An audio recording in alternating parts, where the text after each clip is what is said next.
Peace, Black family. I am here in the presence of Queen Zuna. Did I pronounce that right? Yes, absolutely. Queen Zuna. Okay. And we're going to chop it up this lovely evening from Philadelphia about approximately three subjects to say the most. One being Black love, right? Let's say maybe we could talk about economics if we get that far. But first and foremost, let's start with Black love. Okay, that sounds good. That sounds good? Okay, so, and this can go back and forth. You can ask me questions, I can ask you questions. I want to know what's your definition of Black love? I can hold this? Yeah, you go. Okay. So Black love to me is natural Black love between a man and a woman of African descent. That's Black love. Is going to be natural for those two people to be able to produce children, have children, maintain a household that is African. Put pictures of your couple on the phone screen. Yes. Like that, right. Love. All that Black love. I'm being petty. I'm being petty right now. Yes, so that's what Black love is to me. Also, outside of intimate relationships, Black love is knowing yourself, knowing your true African self, and spreading that love that you have from you with the people in your community, other Africans in your community. We have to absolutely spread love between one another. So that's Black love to me. Now, do you believe that love is a social construct? A social construct. You want to elaborate? No. So, like, to me, gender is a social construct. Our sex at birth is what it is. Gender was created, male and female, for us to have roles. So for love, I don't feel like love is a social construct. I do absolutely feel like love is a choice, though. I don't feel like people just happen upon love. Like, I don't think that I don't know. I don't know if I can say like people fall in love. Not to say that it doesn't happen, but ultimately you choose to love that person. So, and then I want to take that deeper, right? Because I'm saying that based even on love that parents give their children. There are people who absolutely have children and just neglect them, right? Is that love? No. You got to choose to love even your children. So, yeah, love is a choice to me. Not. But you don't necessarily think it's a social. No. You don't necessarily think that it's a social construct. No. And the reason I say a social construct is because through each culture, people love differently, right? Like, let's say if we go to some African tribes, you would notice that they interact differently, right? If you go to Asia and look at what they consider male and female love, they interact differently, but all different forms of love. Even here in the Americas, we seem to cater to love differently. Right. So socially, someone's defining how we consider what love is. That's the point I was trying to go around. Do you think that our love is being orchestrated in a social political manner? You know what I'm saying? How we love here in the Americas. Because even with what we find attractive, right? If I take a brother to Africa with me and I ask him, do you find the young ladies attractive with the lip plates? They wouldn't, right? But here in America, we seem to be fascinated with buttocks. That's the thing to be fascinated with, right? Now, if we go to some parts of Africa, they will laugh and say, oh, that's not attractive to us. The big foreheads and the lip plates and the nose rings, that's what's attractive to us. So even what we define as love or attraction is being socially constructed, is what I was trying to get around to. Okay. Now, do you agree with that, or am I reaching? And I'm playing the devil's advocate because I don't want to sit here on the couch and we both agree on everything, right? So yeah, I want to challenge in a way so we can get the best of our answers and definitely come to better conclusions. Yeah. So I still can't say that I feel like it's a social construct. I feel like we are naturally a loving people. So like what you described is physical appearance. I do think that because we are brainwashed in America, we have a lot of things that we look to that's superficial. But for me, I feel like Africans are naturally loving people. So, no, I still don't feel like it's a social construct. I just don't feel like people just fall in love. I feel like you get to know someone and you choose to love them. Especially here because we have a lot of things to deal with when you decide to love somebody, right? Right? I would agree. I would agree, but then disagree, because the reason why I believe love is a social construct, and the reason why we're taught to love a certain way, is because if you date back a few generations, matter of fact, people didn't marry for feelings. They marry for bloodline or assets or anything. They marry for everything but money. right.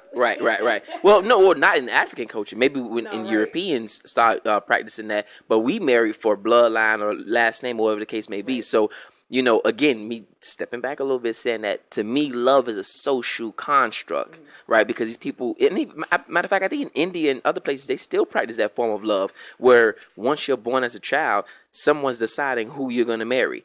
And then, Yeah, I was about to say they have right, arranged marriage. arranged marriage. And then, after a while, I'm assuming these people find some type of love for themselves. So, are you catering to my side now of the? No. No, you're still not going there. No. They still, because okay, so just let the record be known. I would absolutely love to arrange a marriage for my son right now. And not right now, but being able to get to know a girl and her family. But we should, though. Right. As conscious Africans, Exactly. we definitely should be arranging And so marriages. that's where I'm headed anyway. And that would be for bloodline, you know what I'm saying? Or, to know that this girl is coming from a family who's teaching her similar to what I'm teaching my child. Right. So, yeah, I think that still, again, whether I arrange his marriage or not, he has to choose to love this girl. I would put them in contact with each other, but he would have to choose to love her. There's people who have arranged marriages and I don't think they ever love each other. Wouldn't protecting that person and providing nurturing, or I don't want to say nurturing, but protecting that person and providing food and clothing and shelter, wouldn't that be a form of love though? Just having someone to depend on, wouldn't that be love or classified as love in some sense? Because if you didn't, you'd be like, nah, I'm not messing with that. But So at the same time, if that's what you're taught to do, then how? That's just what you know is right. So I guess that's the social construct of it. possibly That's about possibly. We shooting in the dark, possibly. Yeah. So I don't know. Nah. I just feel like it's a choice. I just feel like love overall is a choice. So either you choose to love that person and do what it is that should be done, or you do not. Again, back to the parental love. Like, that's really what I'm equating that to, because either you choose to do what is right in love, or you do not. Okay. And the reason why I disagree on that is because when we say things like, not saying that you're implying that you choose to love, a lot of people choose to love outside of their race. Because they're crazy, right? And I tell people all the time, we have so many different Africans within the diaspora on the continent. There's no reason why we should want to date outside of our race. If you can't find an African American, and I don't like using that term, if you can't find an African American, you need to look for a Haitian, date a Jamaican, date a Trinidadian, date somebody from the Bahamas, Yes. right? Still someone of the diaspora. Still Absolutely. Right. Yeah, why would you? Well, okay, listen, that's going to go into a whole, I don't know if you want to go that way. No, we can go that way. Listen, the situation, and for why I say that these people are insane to do that, is because for what history shows, even if those people were not a part of what happened, mentally, they have some power over you in a way that you have agreed to that. Like, that's the system that we live in, that mentally these people are trying to possess a power over you, and you're agreeing to love that. Right. Yeah. And to be honest with you, when I see interracial couples, whether male or female, to me, it's a form of rape. It's a form of rape because this person is a part of the ruling class of the society, right? And no matter black men that are interracial relationships, they know that that white woman is the power of that relationship. Yes. That's a fact. Yes. Because at any time she can say and do whatever the case may be. The black man in interracial relationships is walking on thin ice all the time. All the time. Yeah. So that's the fact. So I feel like with this system being in place, when interracial relationships takes place, there's a sexual deviancy and a level of rape that's taking place, not only physically but mentally. You know, and a lot of times we fall right into that. I never considered that. But I always like even think and say to people, just mentally how we're raped, period. You know what I'm saying? Being black in America, being an African in America, we are like constantly bombarded with things that are anti-black. That's a mental form of rape. So yeah, to get into a relationship again with someone who comes from that lineage, comes from that history, whether they were physically there or not, I mean, I would just think that a person does not know themselves in order to be in a relationship like that. So now I'm gonna switch gears up a little bit. This is gonna be a different topic. Okay. Maybe a topic that may fuel some flames out there, but it needs to be discussed. I did a video on YouTube not too long ago called "The Big Secret in the Black Community," and the secret is molestation, rape, and other forms of pedophilia that take place within our community. Where they come from historically and how they're introduced to our communities. At the picnic today, shout out to everybody that was in Baltimore this evening, I was talking about how shaved vaginas is a form of psychological pedophilia for the black man, because the woman's hair down there signifies her becoming a woman. So you stripping that away from her is taking her backwards into a form of pedophilia, and that's what men are into. I'm getting around to the question. I know this is a long-winded one, but I'm with you so far.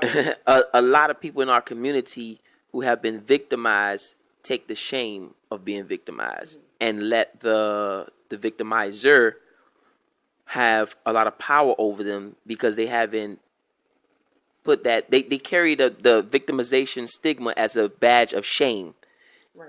instead of honor.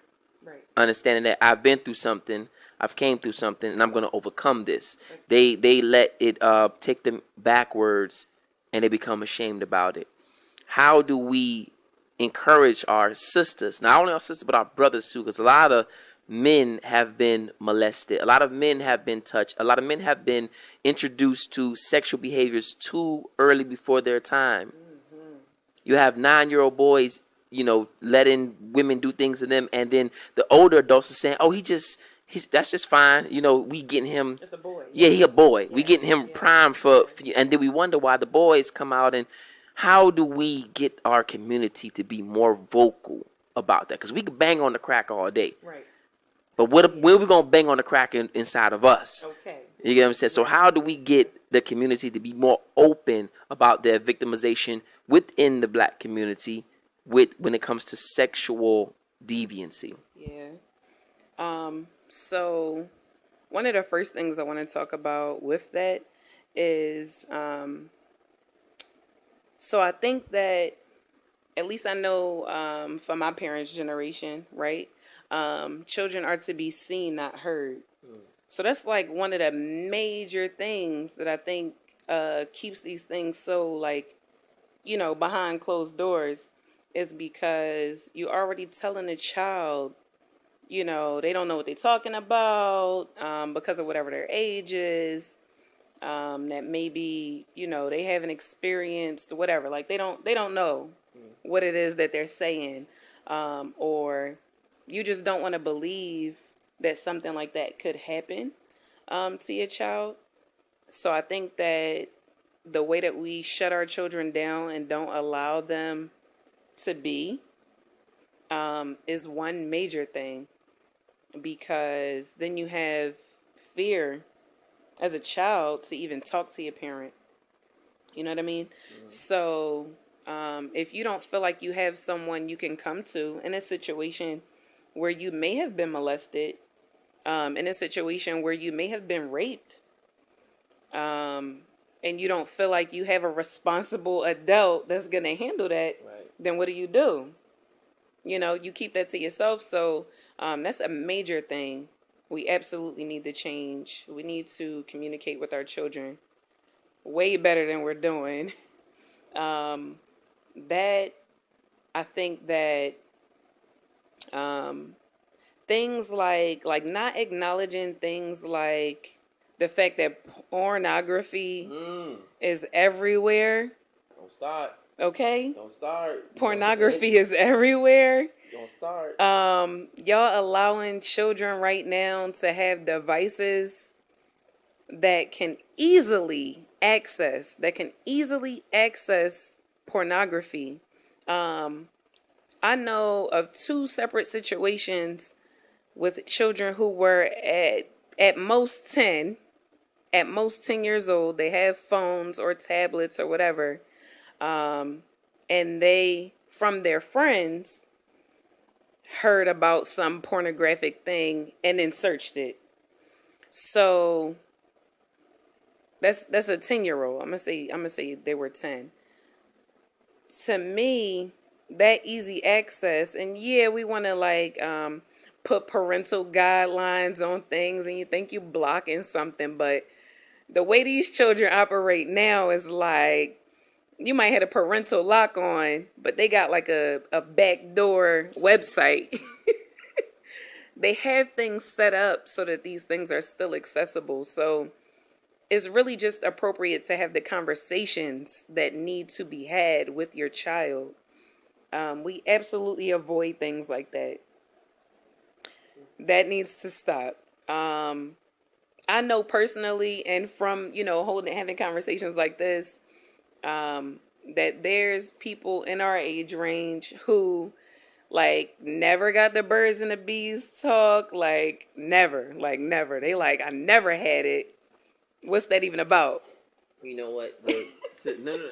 And I'm gonna elaborate on that. One of the 2 main things we need to talk to our children about is the birds and the bees and racism. Absolutely. Those are the 2 things we tend to avoid in our community for some reason. We think that, well, if I don't talk to them about it, they're never going to be exposed to it. Right. Me being of Haitian descent, I seen Rodney King. My parents didn't talk to me about Rodney King because they were immigrants. But I seen it. I seen Sean Bell. Yeah. You know what I'm saying? I seen Ablo Diablo, a continental African who got shot in New York. So just because you don't talk to your kids about the birds and the bees, or you don't talk to your kids about racism, doesn't mean they're not going to be exposed to it. So like you said, we definitely need to get over that fear of talking to our children about certain, ailments within the community, and we got to get really, really focused on that. Absolutely. Now, here's a question just to change the gears. Yes. How do we deal with those who have been the perpetrators of molestation of other people within the community? Because we often know that the judicial system is not going to come through for little black children. We just had a case in Haiti where a white man went in there and raped 70 some kids or something like that, right? Dude from Virginia. Yeah, I think it's from Virginia. Yeah. And then nothing, So at some point, you don't have to go vigilante, but at some point, how do we handle these people who are committing these acts? A lot of people say the only cure for the only pill or shell for a pedophile is a bullet, right? So how do you think we handle these people? Do you think that there is a reform for people like that? So mental reform. Right. So I can't say that I disagree about the shell, but I do absolutely feel like these people who commit acts like that have a mental illness, and I mean in a way. Obviously, there's stages to mental illness, like to being diagnosed and having, some label on what your mental state is. I do absolutely believe that there's reform for people like that. I just think that because we're in a system that we're in right now, that's not going to happen. I don't think that they look to reform us at all. But if in a place where we have our own establishments, I do absolutely believe that there's reform. Those people are traumatized just like anybody else, and so how exactly, it's just about how they're expressing that trauma.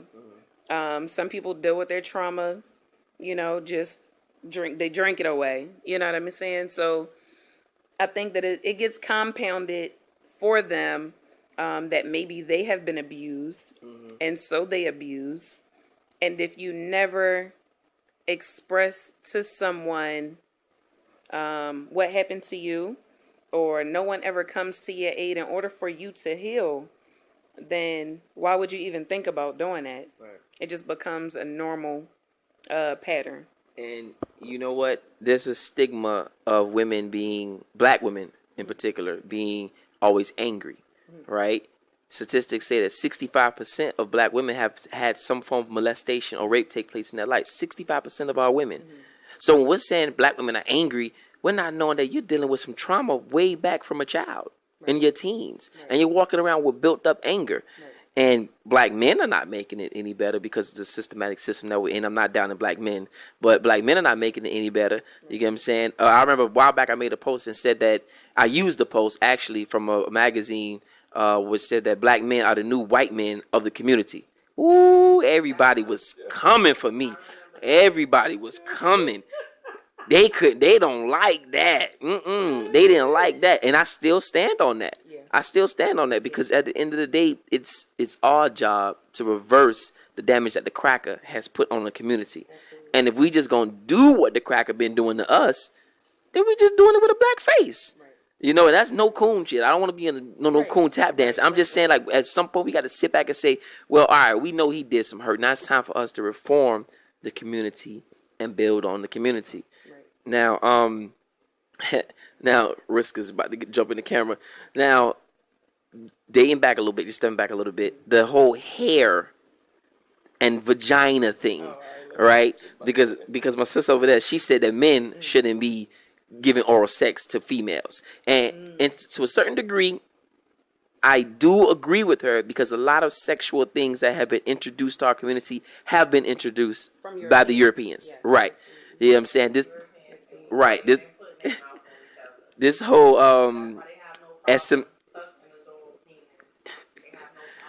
this whole S&M thing, this whole culture of women like the hair being pulled and smacked with whips and everything, that's slave culture.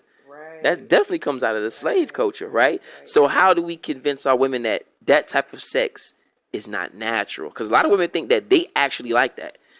They actually feel like, well, I like being spitting, like people spitting in my face. I like my hair being pulled and being choked, and they like that whole masochist idea. How do we convince our women to get back to missionary and just some missionary and no crazy so stuff? again we are living in a place where we are brainwashed here, where we are not our natural African selves. So that's the first thing that needs to be acknowledged, I feel like, in that way. If you can't say to yourself that my entire makeup is not something that's my natural being, then you're already stuck with an issue. So that's the first thing. And then further to just understand who the European is and the things that they've introduced to us. So coming back, to slavery, which is a lot of blacks in America who believe that our start is slavery. So coming back to slavery, the situation with that is that you can see there the deviant acts that these Europeans do. So, I mean, and then that just got me thinking about the people who lay down with them. Like, I'm confused. So, in that way, speaking to that, it's just clear where we get these things from, I believe. And when you further get to know your African self, then you can be rid of those things. Or you have to actively decide to be rid of those things. Right. And so I say oppose everything European. Got you. Man, we about to turn this up. If we haven't got this hot, we gonna get it hot. Yes. Polygamy. Oh shit. Polygamy. Polygamy. Polygamy. Thoughts. So, for me personally, and after you answer personal, yes, you gotta answer it how it can be shaped and molded into a positive way for the black. personally, it's the same. Okay. So for me personally, I believe that the way that we live currently in America, women outnumber men. As far as in our community, women outnumber men. So I believe that it seems natural only. I didn't pay you to say this. Hell no. Okay, all right. I didn't pay her to say this. Hell no. I believe that it seems natural only to create families and communities, actual true tribes, our natural selves in that way so that we are all taken care of. Again, I just believe that that's the natural way things should happen. If we were living on a continent and a war happened and it still was that the women outnumbered the men, then we would automatically do that. Mm-hmm. So to be in a situation that we're in now and people be fighting over the 5 dudes that's around, like, but your child is in the back, like, hungry, like, and we could all be a community together. That's really the problem, is that we can't see it as community because I don't know. I'm not sure where that came from. I'm going to say the European, I'm sure, but to be feeling like you have to own somebody, that you are the sole owner of this one person, that clearly got to be like, that's not even a community thing. It's no love in that. It's no openness and oneness in that. So I just feel like that's a natural thing we should pursue, to be honest. So that's a yeah. Absolutely. Y'all heard it, family. I didn't pay her. She came up with her own conclusions. Facts. Because the problem with our people is, I'm going to be 100%. The problem with our people is they think they can determine what's truth and what's a fact based on how they feel about something. Right. You get what I'm saying? If it don't resonate with their spirit, they feel like they don't have to accept it. Right. And one thing I've always said is that intelligence is problem solving ability. Right. We have a problem within our community of broken homes. Absolutely. So if we keep on going on the same path the European put us down, of this one man, one woman, and of course I know all African tribes didn't practice polygamy. I'm not going to be an idiot and say that. But what I'm saying is if we keep trying to fit ourselves in the Europeans' square and we're a circle, it's not going to keep fitting. He didn't set the system up for us to benefit from. Right. He didn't set it up in that way. So at some point we got to look and say, well, maybe we got to start not only dating in a different way, but even marrying for different reasons outside of love, right? Maybe we got to start doing the total opposite. Like I'm a Jerry Seinfeld watcher. I used to grow up watch that show when I grew up. I don't know why I just like that show for some reason. And one of the characters' name was George. And he was like, man, my whole life has been fucked up. He said, every time I make a decision, I fuck up. He said, for the rest of my life, I'm going to do the opposite of what I think I should do. So when he would have a problem, he would say, this is what I would normally do. Now I'm going to do the opposite. And that episode, his whole life just changed. Like everything went good for him. So for black people, if we've been doing this shit for 500 years, it's time to say, let's do the total opposite of what the fuck we've been doing. The total and complete opposite. What do we have to lose? Right. Really, what do we have to lose? I mean, when we was in Baltimore, I was breaking seeing black people in that type of condition. I've hurting to see my people in that type of condition, man. I was watching a lady, I don't know what she was looking for. I'm pretty sure it was quarters and change, but she was just in a circle for like 15 minutes. Wow. Looking on the floor, you know? Right. We got to do something different. Right. We can't just keep on doing the same shenanigans. Right. So do you have any questions for me? You want that smoke, huh? You want that smoke. You want that smoke. So, I can't really think of anything. I'm going to be honest with you right now. I was not prepared for this interview. I felt like, but it's a good conversation. You always prepared. I am always prepared. Black and green, you always prepared. I am always prepared. All right, so let's speak to that, right? For just to keep it basic, right? Just to keep it basic for people who, all right, I'm gonna say it like this. So I'm a very observant person, and especially of people and how they move, right? And I do kind of feel like it's people picking up consciousness and pro-blackness.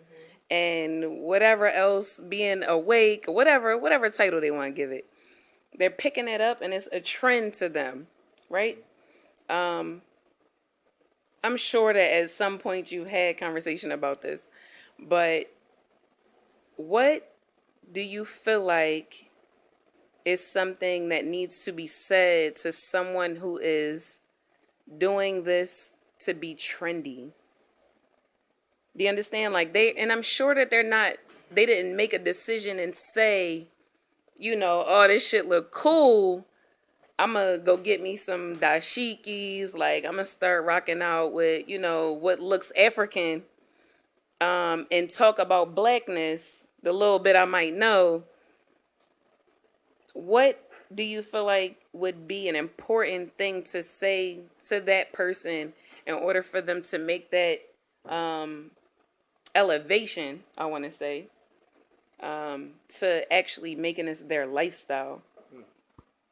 Well, I'm going to say, in retrospect, this could never be everybody's lifestyle. That's number one. A lot of us don't really have the heart to rep and live what it means to be red, black, and green. Right. You get what I'm saying? To be African. A lot of us don't have it in us. So a lot of times we see something that's trendy and then we cling on to it. But a lot of us too who have the information are reactionary revolutionaries. Mm-hmm. You know, I was talking about this earlier at the picnic, how we come to consciousness out of a reaction to how a white person treated us. Yeah. And that's very dangerous. Yeah. Because if they treat you one way and they step on your back, right, all they got to do is release the pressure and then your consciousness goes out the door. Now you stop being pro-black. Me and the brother got into a big heated argument at the picnic about this, and I was saying how Malcolm X, when he went to Mecca, which is facts, and he drunk from the bowl with crackers, and he came back and said, "I was all praises." Right. He was like, I was very weary about white people before. Right. I'm not saying he accepted white people. He was just saying, you know, I call white people white devils, and I realized all white people are not devils. Right. You get what I'm saying? Because he had that pressure of white supremacy on his back. Absolutely. But when it was released a little bit, the story changed to a certain degree, with all respect to Malcolm X.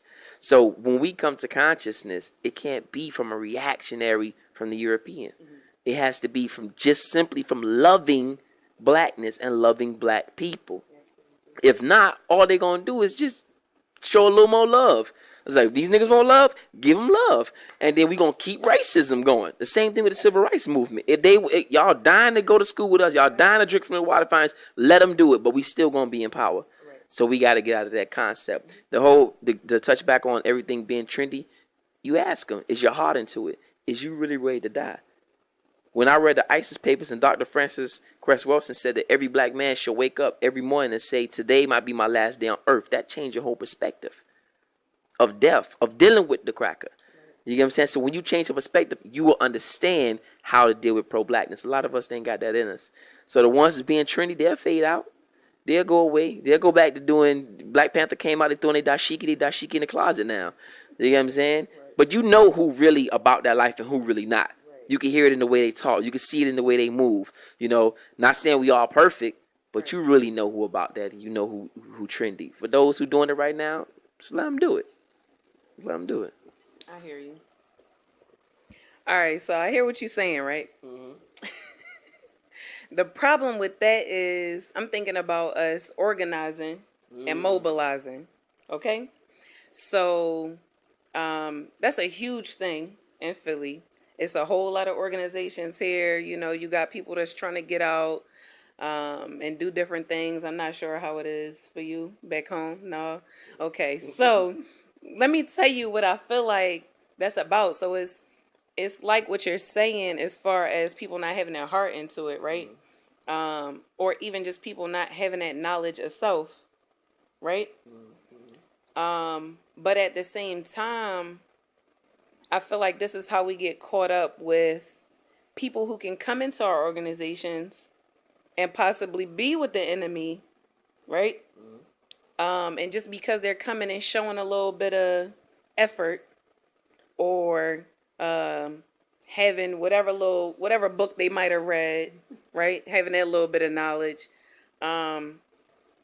they show up and they participate and people get to know them. And then they become disruptors, I feel like. Right. That's what I believe is happening from the organizing and mobilizing that I've seen, right? So I'm trying to figure out how to be rid of that. Okay. Well, here's the number one problem that we have. Mm-hmm. There is no organizing under the system of racism and white supremacy. There is no organizing. Mm-hmm. If you had 3 children living in this household, you run this household. Your kids ain't going to try to build another house within this house. Right. That can't happen because you running this house. Right. We have to organize mindset before we try to organize as a people. Okay. That's number one. Once we organize that mindset and get on the right path as far as codifying how we move as a people, then that's it. Because like you said, they always going to infiltrate the groups. They did it with the Panthers. They did it with SNCC. They did it with any group we ever had, right? Now, there's 2 ways we can deal with that. We can organize the minds, move in the direction we need to go in. No organizations, because all they're going to do is infiltrate it, right? And we can have a way to destroy the system economically if we're on the same path. If we're on the same path. One thing I said earlier is that I respect Farrakhan because he did the first Million Man March on a Monday. Now, why would you do a Million Man March on a Monday? Because he wanted to show what America would look like if 1 million men didn't go to work. That's powerful. Right? A lot of people may have missed the point I was trying to make, but that's powerful. Yeah. So what I'm trying to say is if we organize on that type of level where we can shut things down, think about it, 1 million men didn't go to work, buses wasn't running, things wasn't played. Johnny called out, damn, what we going to do? So we have to understand that organization of mindset is number one. Number 2, we could do what the Haitian Revolution did, where they went for the coons first and got things popping first because they realized that, listen, y'all they gonna be in the way.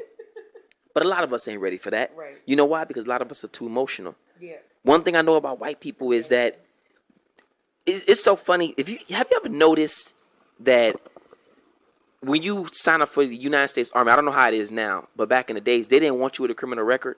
Right. Now, why would you take someone with no criminal record to go to another country and kill for you? That doesn't make any sense. But the best killer is the one who followed the rules.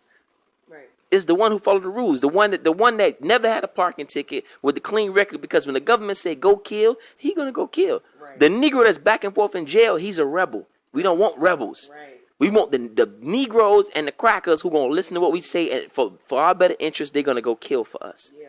Cause the rebel, he gonna get up and say, I ain't down for that shit. Right. They ain't got nothing to do with me. Right. So a lot of times we don't understand that the most prominent killers in their system are the most non-emotional people. Look at the mob. They'll be right with their friend. Hey, Tony, you messed up the drop. He's like, I'm sorry, shut up. You know what I'm saying? Like, that's the homeboy. Yeah. There's no emotion in it. It's Right. a lot of us are too emotional Yeah. about the whole situation. We're too emotional about this. You know what I'm saying? I beg to differ to say, man, there's a lot of black men that are in jail for murder, but it was emotional murder. Man, you slept with my girl. You robbed me. You took this from me. Yes. You get what I'm saying? Emotional murder. Yeah. If we really want to be revolutionaries, you got to take that emotion out. This is about blackness. Right. This is about blackness. Freedom. Freedom. Exactly. True freedom. Yeah. So I absolutely agree. I think that okay. Yeah. So I see. So that just no for me now. I feel like that got me switching my lane in a way because I'm definitely down for us mobilizing and committing to action. But I do believe that it starts with, first of all, I believe it starts with self. So if you don't have knowledge of self, then how do you even commit to your people? You know what I'm saying? Because it is about commitment. So, yeah, I'm with that. So, I got to get on my job right now. And that's what you just said to me. All right. So I'm gonna ask one last thing. I got a question. Oh shit. How do you feel about white people that say that they're pro-black and What is that? listen, real life white people out here saying they pro-black? I don't know if y'all heard this question. Repeat the question. I'm gonna repeat this question because I don't know if y'all heard this question. I'm sorry to be laughing so hard. She said, how do you feel about white people that say that they're pro-black And it's black people out here. and it's black people co-signing that shit? I know Brother Hassan gonna take this one. Okay, first of all, That's really for him. white people can't be pro-black. That's just asinine to even think that. You get what I'm saying? Because their best interest is to destroy anything that's pro-black. The most racist cracker is the liberal cracker. You know why? Yeah. Because he wants to be able to call you a nigga. When you say, man, don't call me a nigga, you're like, man, come on, man. I had somebody tell me one time, this is a crazy situation. Dude had a white girlfriend, and then his white girlfriend was on, that whole I'm black shit, and she's like, nigga. And I said, yo, don't say nigga. And she said to me, I'm just as black as you. And I said, yeah. And I said, so this is your racist mentality that you think this is what blackness is. Sagging your pants, saying nigga, get neck tattoos and rapping on it all. That's what you think blackness is? You didn't have a dashiki on, you get what I'm saying? And to be like, well, I'm just as black as you. You was doing nigga shit. And then you said, I'm just as black. That offended me. That's racist and racist thinking, right? White people can't be pro-black. That's bullshit. But one thing I will say, though, is that in warfare, we have to learn the difference between friends and allies. A lot of people get mad at me because I talk about what Castro did for Africa, how he freed so many African countries, how he helped out Haiti, right? At the end of the day, he was an ally. We have to understand that. But with our people, though, we ain't ready for that. The reason being because we're against that Jesus complex, and we'll be like, oh, la. I'm glad a lot of Negroes don't know about Castro because they'll start praising him too much. Right. But we do have to understand the difference between friends and allies. The only friends we have are Africans. Absolutely. Can we use some allies? Yes. Sure. Let me tell you something, black folk. If America didn't have any enemies, black people would be in trouble. I'm going to tell you that now. If they didn't have Russia to worry about, if they didn't have North Korea to worry about, if they didn't have us, we would be in trouble. Because all of their focus will be on black people. We really got to understand that. So can white people be pro-black? Hell no. It goes against everything that their existence is about. But black people can be pro-white with their coon ass. He gonna hand me the mic after saying that. What do that even mean? Black people can be pro-white. I mean, they are white. No. The situation is not that they pro-white. You already feel white inside. That's what you decided in your mind, that you're going to be along with what's going on in the world, and you lose yourself. Come back to your natural African mind, because you are not white. These people ain't thinking nothing about you, caring, loving you. Like, what? Listen, That got me thinking about Jesus. Yeah. Like, no. Let me elaborate. When I was growing up, being a first generation born here in America, right? I used to hear my African American brothers and sisters. I'm gonna say African American brothers. I used to hear their parents say, "Boy, you lost your natural mind." Right. I never understood that statement until I became conscious and understood what it means to lose your natural They mind. don't even know what they're saying, though. Right? They don't even know what they're saying. It's so deep and profound that, Negro, you're not even being who you're supposed to be. You did some outrageous shit and said, "Nigga, you done lost your natural mind." Yes. Because we're not who we're supposed to be. At the end of the day, we truly got to get back. Not a fact, not get back to being African. We have to redefine what it is to be African. Because we may not want to admit it, but our ancestors in being African, in being loving, set us up. Not set us up, failed in seeing the European for what they were. Right. Because we accepted them in. Because that's the African way. We accepted them in. We loved them. We showed them around the village. We ate with them. We did cassava with them. All type of shit. Right. Right. So we have to redefine what it means to be African. Because African culture is about loving, about sharing. Fuck all that. We new Africans. Right. We not playing that. You get what I'm saying? We sending you back on the Mayflower. We sending you back on all the other shit you came in. We don't want it. We don't come around us with it. You gonna brought the smallpox and the blankets and all that other shit. Exactly. Don't come around us with it.